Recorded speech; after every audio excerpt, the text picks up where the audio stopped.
And in her own defense, she spoke quietly but clearly about what it felt like to discover that her entire adult life had been built on lies. "I wasn't just angry that Robert had been unfaithful," she said, tears streaming down her face. "I was devastated by the realization that I had never existed as a real person to him. For 20 years, I thought I was someone's beloved wife.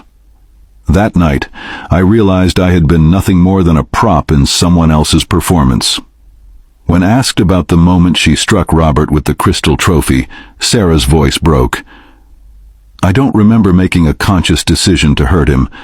I remember feeling like my entire life was collapsing, like everything I thought I knew about myself and my marriage was disappearing.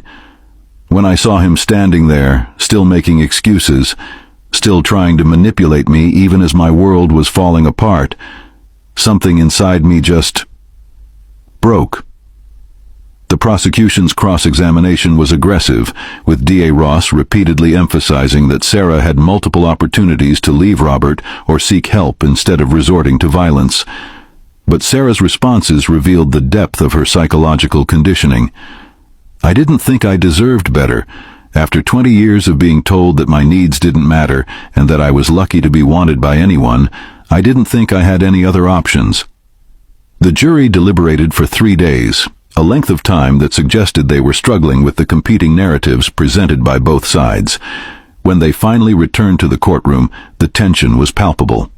The verdict, guilty of voluntary manslaughter rather than first-degree murder, with a recommendation for the minimum sentence due to the extraordinary circumstances of the case.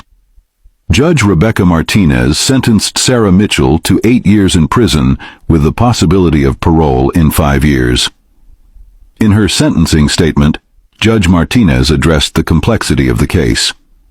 "This court recognizes that Mrs. Mitchell was the victim of severe psychological abuse over many years. However, we cannot condone taking another person's life, regardless of the circumstances. This sentence reflects both the severity of the crime and the exceptional factors that led to it." The verdict sparked intense debate across the country. Some viewed it as too lenient, arguing that domestic abuse never justifies murder. Others believed that Sarah had already served her sentence during 20 years of psychological imprisonment and should have been acquitted entirely.